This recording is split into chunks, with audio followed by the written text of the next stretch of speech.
Conversamos en la tarde de hoy con Igor Cotto porque el tema de las negociaciones internacionales o nacionales con los temas que están planteados, veíamos que en España el Partido Socialista negocia con el Partido Popular para evitar la ruptura de Cataluña, pero que también Macron, ahora que estuvo en las reuniones de Francia con Trump y con otros dirigentes, siempre se negocia.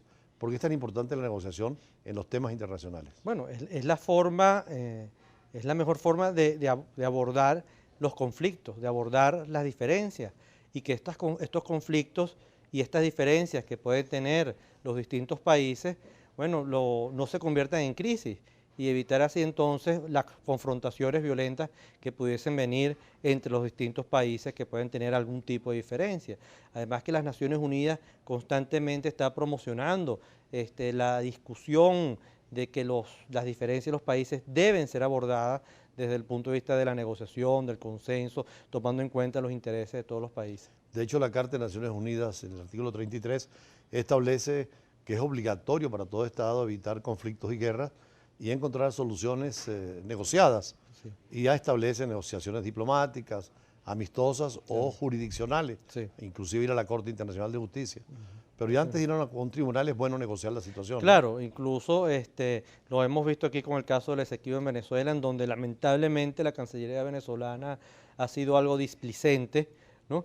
Pero donde antes de ir a la Corte Internacional para ver entonces qué va a terminar pasando con el Esequibo, bueno, las Naciones Unidas lo que ha promovido ha sido un proceso de negociación, que es lo que Venezuela históricamente ha apostado y a lo que ha tratado entonces de enfatizar y poner la energía, ya que esa sería la mejor manera de que el resultado de que allí salga, bueno, pueda ser un resultado que satisfaga los intereses de la nación.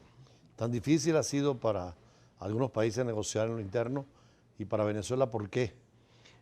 Para Venezuela ha sido sumamente difícil Por lo interno. En lo interno, por la falta tal vez porque están negociando en base a posiciones, tal vez porque lo que estamos viendo en Venezuela es que hay un sector que quiere anular a otro y así no se puede construir un país, embajador. Hoy en día estamos viendo con muchísima preocupación cómo entonces se está tratando de implementar una Asamblea Nacional Constituyente, comunal, sectorial, corporativa, ¿okay? Qué tan grave y tan delicado es este aspecto y tan violatorio incluso de las formas, ¿no?, en la cual debe ser esta convocatoria, que países que normalmente tienen una posición medianamente neutral en la OEA, bueno, están viendo cómo están corriendo entonces proyectos de lo que puede ser el documento que pueda salir mañana de la OEA, donde uno de los puntos es que le están llamando al gobierno venezolano que por favor retire esta idea y que retire esta propuesta de esta Asamblea Nacional Constituyente. Mañana es el evento, miércoles, sí, en la Organización de Estados Americanos. Ya no es el Consejo Permanente, que son los embajadores en Washington, sino los cancilleres. Sí. ¿Qué se espera allí de esa negociación? Bueno, yo creo que allí hay dos papers que se están ahorita discutiendo, hay dos proyectos, uno que está siendo presentado por Antigua y Bermuda, otro proyecto que está siendo entregado, propuesto por Perú y otro conjunto de países, y coinciden, lo importante es que estos documentos coinciden en hacer una invitación al gobierno venezolano a que retire la propuesta de la Asamblea Nacional Constituyente porque lo que está haciendo es generar mayor conflictividad en el país.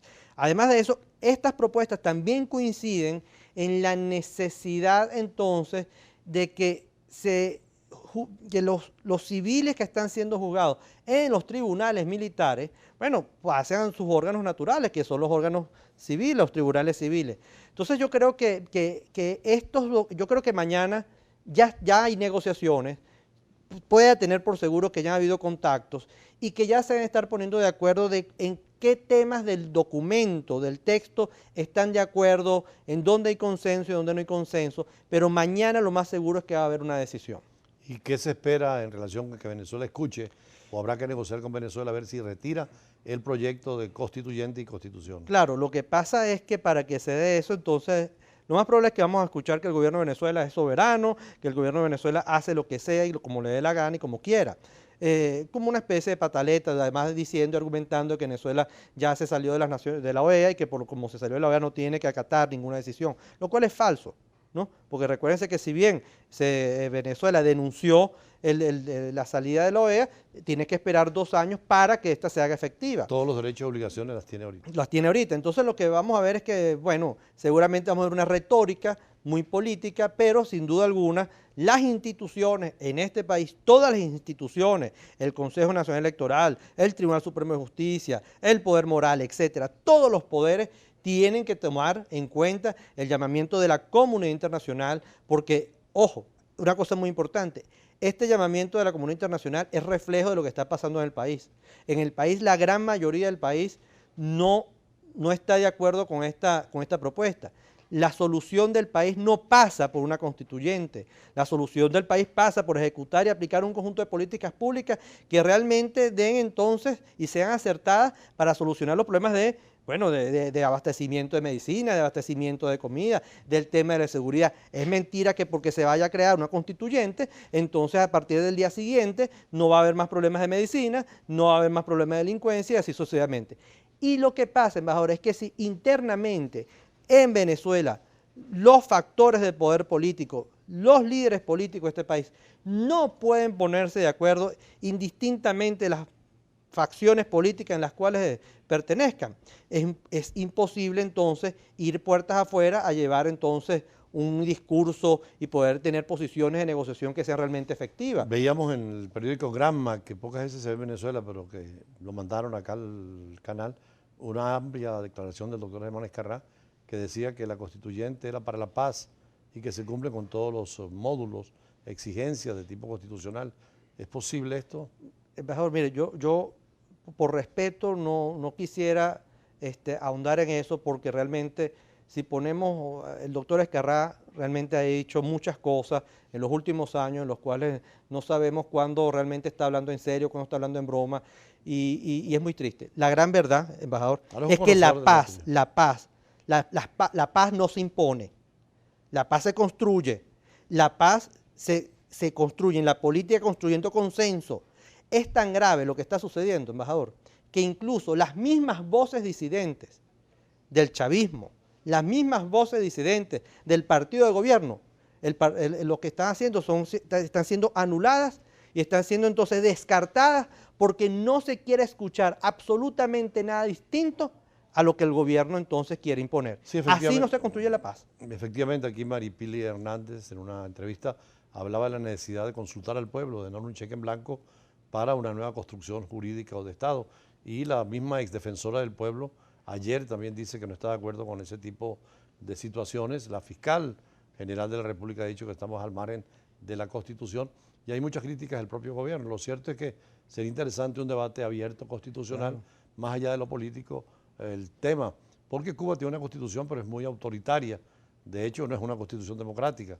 Claro. Ellos hablan del Partido Comunista como el rector de la política interna y política internacional.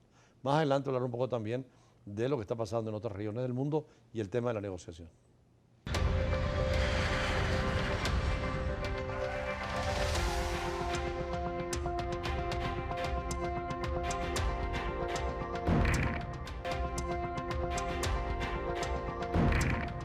Sí, decíamos con el Uigor Cuoto, que es especialista en negociaciones, que tanto en política interna como en política internacional y sobre todo en la diplomacia, la negociación es fundamental.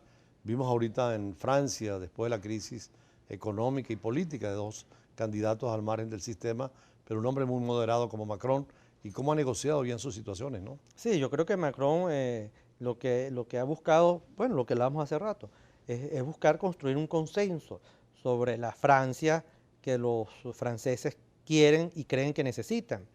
Y Macron, incluso lo vimos en su encuentro con Putin, está buscando entonces tener un posicionamiento de su país en la Unión Europea, bueno, y hacer la balanza o tener una posición de más liderazgo y mayor participación dentro de la Unión Europea y dentro de las políticas, ¿no?, comunes que se están generando allá. Yo creo que Macron ha sido, bueno, una sorpresa muy agradable. Yo creo que refresca mucho la política francesa y creo que vamos a ver entonces en Macron un hombre muy activo Incluso estos días tuvo la visita del primer ministro de Canadá y en la cual, bueno, hay mucha coincidencia entre ellos dos por la posición e incluso por lo irreverente en el sentido, en el mejor sentido de la palabra, incluso cuando Macron le dijo a Putin de que RT y Sputnik lo que eran no eran canales de noticias, sino que eran canales de propaganda. Creo que eso demuestra mucho la posición irreverente de esta juventud, de estos líderes jóvenes, pero que también están buscando entonces ejercer un conjunto de políticas públicas que sean eficientes y efectivas para sus países. Sin embargo, Trump en esta visita primera que hizo a Francia, pero también a Italia y estuvo en Bruselas Sí. y en el Medio Oriente, apareciera en contra de cualquier negociación, está muy frontal en la política internacional. Bueno, lo que pasa es que Trump tiene una visión, incluso lo tuvimos, se acuerda que tuvimos un programa aquí cuando Trump entonces ganó las elecciones, en la cual, bueno, él tiene una agenda un poco disociada de la realidad. Trump se ha dado cuenta de que el muro no era el muro tal cual como él decía, nos hemos dado cuenta de que él ha tenido que negociar incluso algunas posturas y algunas de sus propuestas con su partido republicano, porque el partido republicano no ha estado apoyándolo en el 100% en cada una de sus propuestas. Y bueno, nada, y el gran problema de Trump, por ejemplo, en los temas de la agenda internacional, es que él cree que todo este tema por el del calentamiento global y todo el acuerdo de Tokio, todo esto hay que echarlo para atrás y que Estados Unidos no debe entonces involucrarse activamente en estos acuerdos porque eso entonces merma la economía de su país. Barack Obama, en cambio, fue un hombre de negociación, negoció con Cuba la situación, con Irán, que era tan difícil el tema nuclear, Sí. y logró firmar acuerdos. Negoció el tema del clima, del calentamiento global, Sí. que ahora quiere Cambio deshacer climático. Trump, ¿no? Sí, Obama, con otra visión, fue un actor de más conciliador. Incluso creo que su liderazgo en algún momento se vio en juego por el mismo hecho de siempre querer negociar, por siempre querer buscar el consenso, y eso lo vimos principalmente en las discusiones que tuvo entonces con el partido de republicano. Pero a nivel internacional sí vimos un Obama y un departamento de Estado mucho más activo, mucho más efectivo y tal cual como usted dice, un hombre muy conciliador y con una visión que realmente buscaba complementar los intereses de todas las partes que estaban sentadas. Por eso el acuerdo con Irán, por eso la vinculación de Estados Unidos y su compromiso en los acuerdos de cambio climático y por supuesto la apertura entonces con Cuba, cosa que nadie se esperaba, pero que Obama entonces lo negoció y que debemos recordar que fue, bueno, a través de un proceso de facilitación tanto del gobierno de Canadá como del Vaticano, que duraron más de año y medio negociando la agenda, negociando por debajo de mesa, y cuando se hizo público que Estados Unidos iba a empezar a quitar las medidas contra el gobierno cubano y que se iban a normalizar las relaciones, ya todo eso estaba acordado. Y finalmente, con respecto a la situación de Colombia, las negociaciones de paz, hay complicaciones, ¿no? Sí, bueno, lo dijimos, siempre lo dijimos en este programa, que no teníamos duda de que en Colombia se iba a llegar a un acuerdo, incluso porque metodológicamente se estaba llevando todo muy bien. El gran problema que ha presentado esto es la ejecución, porque en primer lugar no involucraron a todos los elementos o todos los actores de la sociedad colombiana que deberían estar involucrados en la ejecución del acuerdo, y en segundo lugar porque bueno, no han tenido y no se han podido cumplir todos los protocolos que ellos esperaron que se cumplieran para entonces fuese esta transición a la paz de una forma mucho más expedita. Pero creo que hay que apostar que eso va a ir bien a pesar de todas las trabas que se están consiguiendo. Bueno, muchísimas gracias, Cyber Coto, especialista en negociaciones internacionales, pero también con la observación de que el país necesita negociar, que no solamente son los diplomáticos o los escenarios internacionales, sino que hay muchos conflictos y problemas en los estados dentro de su vida política, económica y social, pero hay que negociar y llegar a sus conclusiones para que el país eche adelante y no dividir más al país y separarlo porque a nada conduce. Más adelante seguimos con Brújula Internacional y otros temas internacionales.